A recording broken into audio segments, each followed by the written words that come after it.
പഴയ നിയമ പ്രവാചകന്മാരിൽ ക്രിസ്തുവിന്റെ ആത്മാവിന്റെ നിറവുണ്ടായിരുന്നു. ആ നിറവിൽ അവർ പ്രവചിച്ചു ക്രിസ്തുവിന് വരേണ്ട കഷ്ടപ്പാടുകളെ, അതിനുശേഷം വെളിപ്പെടുന്ന മഹാകൃപയും കൃപയാലുണ്ടാകുന്ന മഹിമയും അവർ കണ്ടു ദർശിച്ചു. അതിനെക്കുറിച്ച് അവർ സംസാരിച്ചുകൊണ്ട് ഇത് തങ്ങൾക്കായിട്ടാണോ അതോ വരാനിരിക്കുന്ന നിങ്ങൾക്കായിട്ടാണോ എന്ന് അവർ ആരാഞ്ഞു നോക്കി.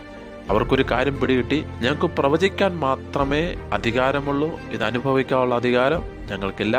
വരാനിരിക്കുന്ന ജനസമൂഹം അത് അനുഭവിക്കുമെന്ന് മനസ്സിലാക്കിയ അവർ ക്രിസ്തുവിനെ കുറിച്ചുള്ള മുഴുവൻ കാര്യങ്ങളും പ്രവചിച്ചു. യേശു ക്രിസ്തു എവിടെ ജനിക്കുമെന്നും ആരിൽ കൊണ്ട് ജനിക്കുമെന്നും എങ്ങനെ വളരുമെന്നും അദ്ദേഹത്തിന്റെ കഷ്ടപ്പാടുകളും മരണവും ഉയർപ്പും വരെ അവർ പ്രവചിച്ചു. പ്രവാചകന്മാർ പ്രവചിച്ചതുപോലെ നമ്മുടെ കർത്താവായ യേശു ക്രിസ്തു ഈ ഭൂമിയിലേക്ക് വരികയും കഷ്ടം അനുഭവിക്കുകയും ഉയർത്തെഴുന്നേൽക്കുകയും ചെയ്തു. അതിനുശേഷം വെളിപ്പെട്ട മഹാകൃപ, ആ കൃപ സകലരെയും യേശുവിലേക്ക് അടുപ്പിക്കുകയാണ്. നമ്മൾ രക്ഷിക്കപ്പെട്ടതിന്റെ പിന്നിലെ ഏക കാരണം കൃപയാണ്. കൃപയാലുള്ള വിശ്വാസത്താലാണല്ലോ ഞാൻ നിങ്ങളും രക്ഷിക്കപ്പെട്ടിരിക്കുന്നത്. ഈ രക്ഷാനുഭവത്തിലേക്ക് വന്നപ്പോൾ നമ്മുടെ മേലെ വ്യാപരിച്ച മഹിമ, ഈ മഹിമ പഴയ നിയമ പ്രവാചകന്മാർ ഒത്തിരി കൊതിച്ചിരുന്നു, ആഗ്രഹിച്ചിരുന്നു.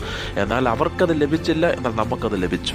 ഈ വലിയ രക്ഷാനുഭവം, പരിശുദ്ധാത്മാവിന്റെ നിറവിലുള്ള തേജസ്സിന്റെ അനുഭവം, ദൈവീയ അനുഗ്രഹത്തിന്റെ ഈ ജീവിതം കാണാൻ ദൈവദൂതന്മാർ പോലും സ്വർഗത്തിൽ നിന്ന് കുനിഞ്ഞു നോക്കുകയാണ്. അവർ അത്രമാത്രം ഈ രക്ഷാനുഭവത്തെ ആഗ്രഹിച്ചു പോവുകയാണ്. പഴയ നിയമ പ്രവാചകന്മാരും ദൈവദൂതന്മാരും ഒരുപോലെ കൊതിച്ച രക്ഷാനുഭവം അനുഭവിപ്പാൻ ദൈവം വിളിച്ചു വേർതിരിച്ച ദൈവജനമാണ് ഞാനും നിങ്ങളും. അതുകൊണ്ട് പ്രിയപ്പെട്ടവരെ, ഈ രക്ഷാനുഭവത്തെ നിസാരമായി കാണാൻ യേശു ക്രിസ്തുവിന്റെ കൃപയാലുള്ള രക്ഷയാണ് നാം അനുഭവിക്കുന്നത്.